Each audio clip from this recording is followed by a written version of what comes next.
أعوذ بالله من الشيطان الرجيم بسم الله الرحمن الرحيم السلام عليكم ورحمة الله وبركاته. الحمد لله والصلاة والسلام على نبينا محمد رسول الله صلى الله عليه وسلم. أعوذ بالله من الشيطان الرجيم. بسم الله الرحمن الرحيم. وأتم الحج والعمرة لله. புகழும் புகழ்ச்சியும் எல்லாம் அல்ல அல்லாஹ் ஒருவனுக்கு. அல்லாஹ்வின் சாந்தியும் சமாதானமும் முஹம்மது ரசூலுல்லாஹி ஸல்லல்லாஹு அலைஹி வஸல்லம் அவர்கள் மீதும் அவர்களை பின்பற்றி வாழ்ந்த உத்தம சத்திய சஹாபாக்கள், தாபிஈன்கள், தபஅ தாபிஈன்கள், உலக முஃமின்கள், முஸ்லிம்கள், நம் முன்னோர்கள், நம் சந்ததிகள், குறிப்பாக நம் அனைவர்கள் மீதும் என்றென்றும் உண்டாவதாக. ஆமீன். கண்ணியத்திற்குரியவர்களே, ஈமான் என்பது பெரும் பாக்கியம். ஈமானின் அடையாளங்கள் பல இருக்கிறது. அந்த அடையாளங்களில் ஒன்று எது என்பதை முஹம்மது ரசூலுல்லாஹி ஸல்லல்லாஹு அலைஹி வஸல்லம் அவர்கள் நமக்கு சொல்வார்கள். யார் அல்லாஹ்வையும் மறுமை நாளையும் நம்பிக்கை கொள்கிறார்களோ அவர்கள் தன்னிடத்தில் வரக்கூடிய விருந்தாளிகளை கண்ணியப்படுத்தட்டும் என்பதாக பெருமானார் ஸல்லல்லாஹு அலைஹி வஸல்லம் அவங்க சொல்வார்கள். அல்லாஹ்வோடு இணைத்து சொல்லப்பட்ட பாக்கியவான்கள் விருந்தாளிகள். அவர்கள் தன்னிடத்தில் வந்தால் அவர்களை நாம் கண்ணியப்படுத்த வேண்டும். ஏன் கண்ணியப்படுத்த வேண்டும்? அது ஈமானின் அடையாளம். அது ஈமானின் அடையாளம். அவர்களுக்கென்று நமக்கு தெரியாத பல சிறப்புகளை அல்லாஹ் வைத்திருக்கிறார். நமது இல்லங்களுக்கு வரக்கூடிய மனிதன் சில நேரங்களில் நமக்கு பிடிக்காத மனிதனாக கூட இருக்கலாம். ஆனால் அவனுக்கு ஒரு சிறப்பை அல்லாஹ் வைத்திருக்கிறான். முஹம்மது ரசூலுல்லாஹி ஸல்லல்லாஹு அலைஹி வஸல்லம் அவர்கள் சொல்வார்கள், ஒரு விருந்தாளி அல்லாஹ்விடத்தில் துஆ செய்தால் அந்த துஆவையும் அல்லாஹ் கபூல் செய்வான் என்றார்கள் முஹம்மது ரசூலுல்லாஹி ஸல்லல்லாஹு அலைஹி வஸல்லம். எவ்வளவு பெரிய பாக்கியத்தை அல்லாஹ் தஆலா விருந்தாளிக்கு கொடுத்திருக்கிறார். அன்பானவர்களே, அதே நபி ஸல்லல்லாஹு அலைஹி வஸல்லம் அவர்கள் சொல்வார்கள், எந்த மனிதர் ஹஜ் செய்கிறாரோ, எவர் உம்ரா செய்கிறாரோ, அவர் யார்? அவர்தான் வஃதுல்லாஹ், அல்லாஹ்வின் விருந்தாளிகள் என்பதாக ஸல்லல்லாஹு அலைஹி வஸல்லம் அவர்கள் ஹஜ் செய்பவர்களை, உம்ரா செய்பவர்களை அடையாளப்படுத்துவார்கள். நமது வீட்டுக்கு வரக்கூடிய விருந்தாளிகளையே நாம் கண்ணியப்படுத்தணும் ஈமானின் அடையாளம் என்கிற போது, அல்லாஹ்வின் விருந்தாளிகளாக சிலர்களை அல்லாஹ்வே தேர்வு செய்து நமது ஊரில் பிறக்க செய்து நமது கண்களுக்கு முன்னால் நாம் வாழும் காலத்தில் நிலைநிறுத்தி இருக்கிறான், அடையாளம் காட்டி இருக்கிறான் என்கிற போது அவர்களை கண்ணியப்படுத்துவது கடமையா இல்லையா? அது ஈமானின் அடையாளமா இல்லையா? ஆனால் நமது ஊரில் ஆயிரக்கணக்கான மக்கள் இருக்கின்ற நிலையில் சுமார் 100 நபர்கள் ஒன்று கூடி இருக்கிறோம் என்று சொன்னால் நம்முடைய சிந்தனைகள், செயல்பாடுகள் எதை நோக்கி பயணிக்கிறது என்பதை நாம் யோசித்து பார்க்கணும். விருந்தாளிகளுடைய துஆக்களை அல்லாஹ் தஆலா கபூல் செய்கிறார். நமது வீட்டுக்கு வரக்கூடிய விருந்தாளியுடைய துஆவை அல்லாஹ் கபூல் செய்கிறான் என்கிற போது அவனுடைய வீட்டிற்கு விருந்தாளிகளாக செல்லக்கூடியவர்களுடைய துஆவை நிச்சயமாக கபூல் செய்வார். அதையும் ஸல்லல்லாஹு அலைஹி வஸல்லம் அவர்கள் சொல்கிறார்கள், இவர்கள் விருந்தாளிகள், அல்லாஹ்வின் விருந்தாளிகள். இவர்கள் அல்லாஹ்விடத்தில் துஆ செய்தால் அல்லாஹ் தஆலா அதை கபூல் செய்வான். அவர்கள் பாவ மன்னிப்பு தேடினால் அல்லாஹ் தஆலா பாவங்களை மன்னிக்கிறான் என்று பெருமானார் ஸல்லல்லாஹு அலைஹி வஸல்லம் அவர்கள் உத்தரவாதம் கொடுத்தார்கள். இப்போ அல்லாஹ்வுடைய விருந்தாளிகளை நாம் சந்திக்கின்றோம். அவருடைய அந்தஸ்தை நாம் ஓரளவு புரிந்து கொள்ள முடிகிறது. அவர்கள் அல்லாஹ்வின் விருந்தாளியாக இருக்கும் நிலையில் தனக்காக, பிறருக்காக நிச்சயமாக துஆ செய்ய வேண்டும். துஆவில் ரொம்ப முக்கியமானது பாவ மன்னிப்பு தேடுதல், கபூலியத்தை தேடுதல். அல்லாஹ்விடத்தில் நாம் செய்யக்கூடிய அமல்கள் ஏற்றுக்கொள்ளப்பட வேண்டும் என்று சொன்னால் நாம் மனம் உருகி என்ன செய்யணும்? அல்லாஹ்ட்ட, யா அல்லாஹ், நான் செய்த செயலை குறை இருந்தாலும் உன்னுடைய கருணையை நான் மனம் பொறுத்து மன்னித்து அதை பரிபூர்ணமாக கபூல் செய்வாயாக என்று நாம் துஆ செய்யணும். இது இப்ராஹிம் அலைஹிஸ்ஸலாம் அவர்கள் காட்டி தந்த அழகான வழிமுறை. காபத்துல்லாவை கட்டி முடித்த பின்பு அல்லாஹ்விடத்தில் துஆ செய்தார்களே, அல்லாஹ் அவனுடைய வேதத்தில் பதிவு செய்கிறான், ரப்பனா தகப்பல் மின்னா இன்னக அன்த ஸமீஉல் அலீம். அல்லாஹ்விடத்திலே கபூலியத்தை கேட்டார். நாம செல்வத்தை செலவு செய்து செல்கிறோம், நேரத்தை காலத்தை அதை அல்லாஹ் தந்த போதிலும் அதற்காக நாம் தியாகம் செய்கிறோம். உறவுகளை சொந்தங்களை விட்டு பிரிந்து செல்கிறோம். எதற்காக வேண்டி?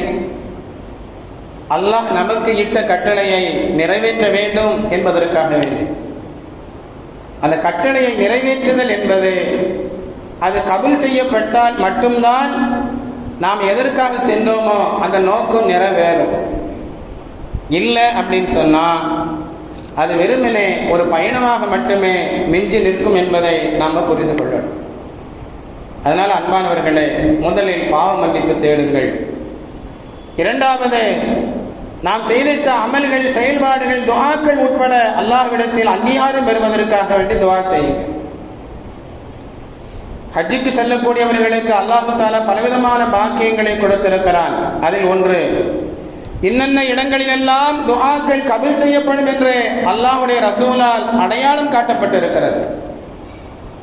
கிட்டத்தட்ட 15 இடங்களில் இருந்து 20 இடங்கள் துஆக்கள் கபூலாக ஆகக்கூடிய இடங்களாக இருக்கிறது. அதிலும் இன்னும் அல்லாஹு தஆலா பெரும் உதவி செய்கிறான் ஹாஜிகளுக்கு. வானவர்களை கொண்டு ஹாஜிகளுக்காக வேண்டி துஆ செய்ய ஏற்பாடு செய்கிறார். ருக்குனுல் யமானில் மட்டும் 70,000 மலக்குமார்கள் ஹாஜிகளுக்காக வேண்டி துஆ செய்வார்கள் என்றார்கள் பெருமானார் ஸல்லல்லாஹு அலைஹி வஸல்லம். ஒருத்தர் 2 பேர் இல்லை, 70,000 மாணவர்கள் ஹாஜிகளுக்காக வேண்டி துஆ செய்கிறார்கள் என்று சொன்னால் அது சாதாரணமான விஷயமா? அல்லாஹ் தன்னிடத்தில் வந்த விருந்தாளிகளை எப்படியெல்லாம் கண்ணியப்படுத்துகிறான், சுப்ஹானல்லாஹ். அப்போ நாம் என்ன செய்யணும்? அந்த இடத்துல தனக்காக வேண்டி, தன்னுடைய உறவுகளுக்காக, சொந்த பந்தங்களுக்காக, உலக முஃமின்கள் முஸ்லிம்களுக்காக, இம்மை மறுமைக்காக, சந்ததிகளுக்காக வேண்டி நாம் இன்ஷா அல்லாஹ் அவசியம் துஆ செய்யணும். அன்பானவர்களே, துஆவை தன்னிலிருந்து தொடங்க வேண்டும். யா அல்லாஹ், என்னுடைய பாவத்தை மன்னிப்பாயா என்று தன்னிலிருந்து துஆவை தொடங்கி உலக முஃமின்கள் அனைவர்களுக்காக வேண்டியும், முன்னோர்கள் சந்ததிகளுக்காக வேண்டியும் நாம் துஆ செய்யணும். தனக்கு முன்னால் இல்லாத பிற மனிதர்களுக்காக வேண்டி துஆ செய்யும் போது ஸல்லல்லாஹு அலைஹி வஸல்லம் அவங்க சொல்வாங்க, ஒரு மனிதன் தனக்கு முன்னால் இல்லாத பிறருக்காக வேண்டி துஆ செய்கிறான் என்றால் அவனுடைய தலைக்கு அருகில் அல்லாஹ் ஒரு வானவரை நியமனம் செய்கிறான். அந்த வானவர் இவர் கேட்கக்கூடிய துஆவிற்கு ஆமீன் சொல்கிறார். யா அல்லாஹ், இவர் பிறருக்காக வேண்டி எதையெல்லாம் கேட்கிறாரோ இவருக்கும் அந்த பாக்கியங்களை கொடு என்று துஆ செய்கிறார். தனக்கு குழந்தை பாக்கியம் இல்லையா? நமக்கு தெரிந்தவர்கள் அல்லது தெரியாதவர்கள், யா அல்லாஹ், உலகத்தில் யாரெல்லாம் குழந்தை பாக்கியம் இல்லாமல் இருக்கிறார்களோ அவர்களுக்கு அந்த பாக்கியத்தை கொடு, சாலிஹான சந்ததிகளை கொடு அப்படின்னு சொல்லி நாம் துஆ கேட்டோம் அப்படின்னா வானவர்கள் ஆமீன் சொல்வார்கள், யா அல்லாஹ், இவர்களுக்கும் அந்த பாக்கியத்தை கொடு என்று. அதனால நம்முடைய இம்மை மறுமையினுடைய தேவைகள் எத்தனையோ இருக்கிறது. அந்த தேவைகளுக்காக வேண்டி நாம் அல்லாஹ்விடம் துஆ செய்யணும். அன்பானவர்களே, நமக்கான சுதந்திரம் முழுமையாக கிடைத்திடவும் அல்லாஹ்விடத்தில் துஆ செய்யணும். செல்வம் இருக்குது, நாம் முஃமினாக முஸ்லீமாக இருக்கிறோம், ஆனால் பள்ளியில் நிம்மதியாக தொழுவதற்கு ஒரு பாக்கியம் வேணும். கெட்ட ஆட்சியாளர்கள் வந்துவிட்டால் முஸ்லிம்களாக வாழ்வதற்கே பெரும் போராட்டமாக ஆகிவிடும். வட மாநிலங்களில் நாம் பார்க்கிறோமா இல்லையா? தனிப்பட்ட இடத்தில் கூட சுதந்திரமாக தொழ முடியாத நிலையில் அவர்கள் சிக்கி தவிக்கிறார்கள். நாம் அல்லாஹ்ட்ட என்ன செய்யணும்?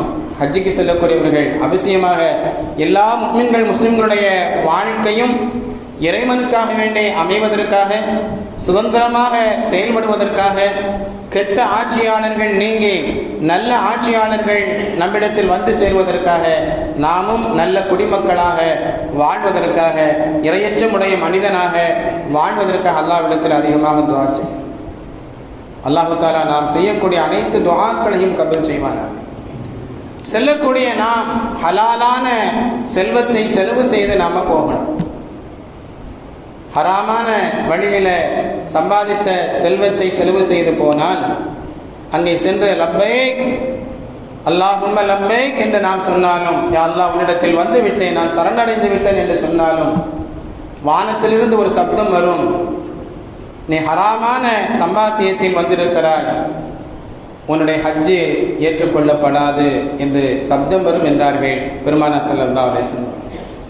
ஹஜ்ஜுக்கு செல்லக்கூடியவங்க தான் சார்ந்திருக்கக்கூடிய பகுதியில் அல்லது தெரிந்தவர்களிடத்தில் ஏதாவது மனக்கசப்பு ஏற்படுத்தி இருந்தால், கொடுக்கல் வாங்கலில் ஏதாவது குறைபாடு இருந்தால், யாரிடத்திலும் பேசாமல் இருந்தால், சொத்து போன்ற விஷயங்களில் பிரச்சனை இருந்திருந்தால் அவர்களை சென்று சந்தித்து அவர்களிடத்தில் அந்த கசப்புணர்வை நீக்கி ஒரு முஹப்பத்தை வளர்த்து கொள்ளணும்.